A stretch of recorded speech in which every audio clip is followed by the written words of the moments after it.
Nick, Lions, Tigers, Bears. Oh my, this was a Gosh. game. This was a game. The Lions seem down and out. They make a strong comeback, end up overtaking the Chicago Bears. This was a huge step in the right direction for the Detroit Lions.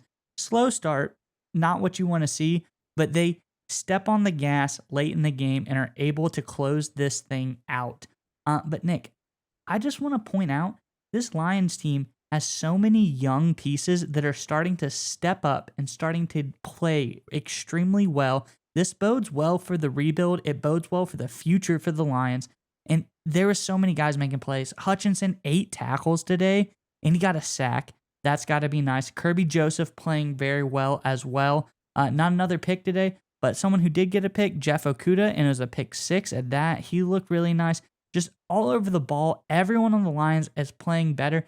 And how crazy is it, Nick? They fired the DB's coach, and the secondary starts making some plays. There's a breath of fresh air in the backfield of the Lions defense. So overall, this looks great. I want to know from the Lions fans, Nick, before you get into your breakdown of the game, Lions fans, who is your MVP of the day? Let us know who you thought stood out in this game, who played the best. Let us know in the comments below who the MVP of the day was. But Nick, what do you got on the Lions?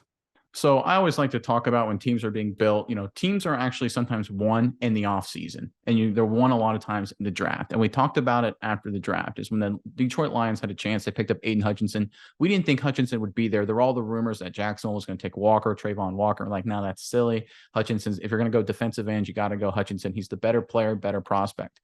Hutchinson obviously isn't pick number one. He falls to Detroit. Detroit picks him up. Right move at the time. We talked about it, even though we didn't expect him to be there. And this guy, Mize, is a legitimate Pro Bowl caliber player already. He had the talent, he had the measurables. He's already making big time plays on the field. Like you said, 8 tackles, had a key sack, had an absolutely unbelievable run defending play near the goal line where he just broke down the line of scrimmage and absolutely blew up the play in a key goal line situation. This is a guy who can do it all. He can pursue, he can rush the passer, he can play well at the point of attack. I am incredibly impressed with Hutchinson. He's going to be one of these cornerstone pieces. He's going to be a TJ Watt. He's going to be a Micah Parsons. He's that good already to really launch this Lions defense into a faster rebuild.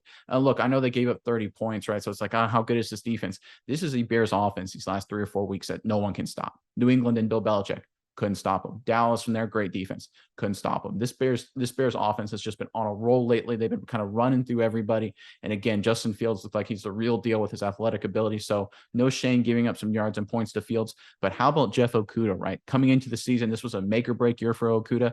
Comes in throughout the season, is playing the run very well, as a great tackling machine, and makes a big play with the pick 6, helps rapidly overcome that 24-10 deficit. And again, this Lions defense, I'm going to harp on it. Sometimes it's not how you start, it's how you finish. And with the game on the line late, they made the plays on defense. They got the stop, finishing the game off with the sack on Fields. This defense is young, they're athletic, they're explosive, and they're learning how to win. And that makes them a very dangerous team. Yeah, Nick, and I think especially good on the Lions.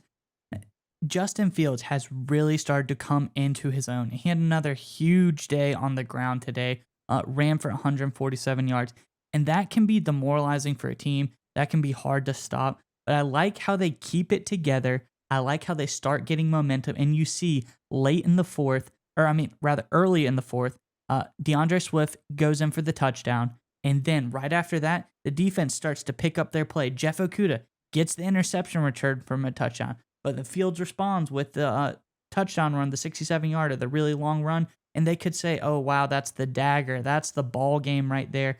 9 minutes left in the game. He runs a huge run for a touchdown.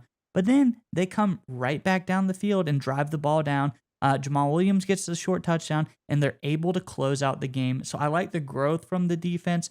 I like the heart. And no one's ever accused the Lions of not having heart. If anything, that's all Dan Campbell was all about, is we've got heart, we've got grit, we've got, anything that you could possibly want. This team has got it. But the football talent, staying in the game, I'm really liking what I'm seeing. I'm liking the growth from the Lions. And I think this is something that we can see build into the coming season, Nick. 100%. One thing I want to highlight on Detroit Lions, I know Dan Campbell's been under the gun recently, but this is a disciplined team too. Only 2 penalties against the Bears. The Bears had 9. The penalties can make the difference in these close games. And while you got all these young guys, sometimes you get some penalties and mistakes. Not so with this Detroit team. They're very fundamentally sound. They're very disciplined. 2 penalties today that played a huge part in these young guys contributing to this big Lions win.